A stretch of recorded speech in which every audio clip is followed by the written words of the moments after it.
It's one thing to know what healthy looks like, but how close can we actually get? Some ecosystems may bounce back with a little help.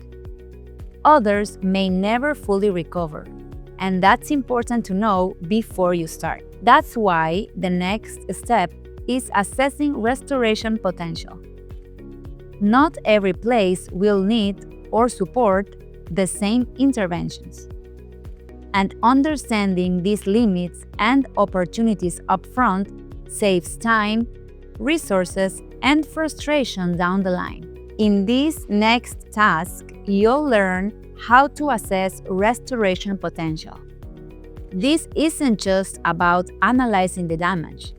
It's about identifying the opportunities, weighing the options, and building the case for action that is both meaningful and achievable.